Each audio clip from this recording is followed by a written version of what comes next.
Assalamualaikum babe. So satu-satunya tim EPL yang beraksi malam tadi, Arsenal mara ke peringkat yang seterusnya. Alhamdulillah. Dah nampak dah hampir dah kan.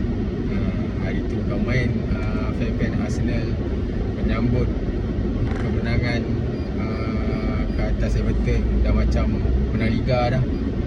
Tapi itu baru permulaan, lagi 7 perlawanan, insyaAllah.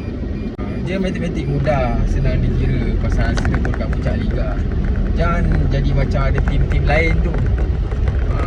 Dia suka buat kira matematik sukar. Dari tempat ke bawah macam mana nak juara apa semua kan. Yang tengah ada dekat atas ni pun menggigil-gigil, tak tentu lagi juara.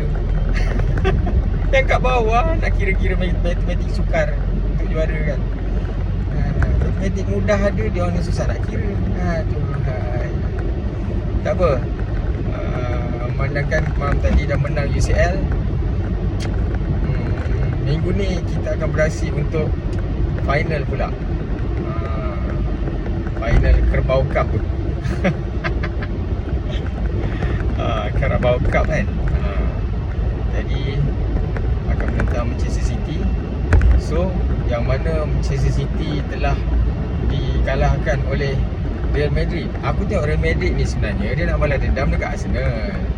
Tapi yang jadi masa Man City. Pasal apa?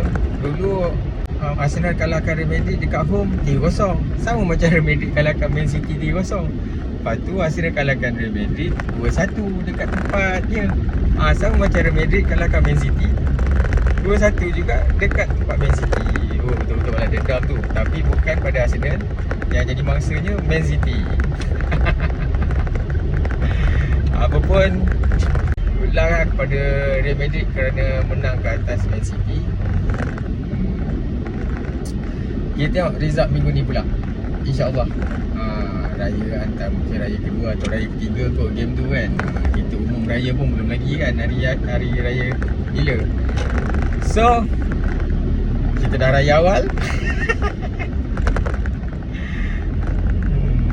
Dan insyaAllah kita akan raya lagi untuk cup yang pertama.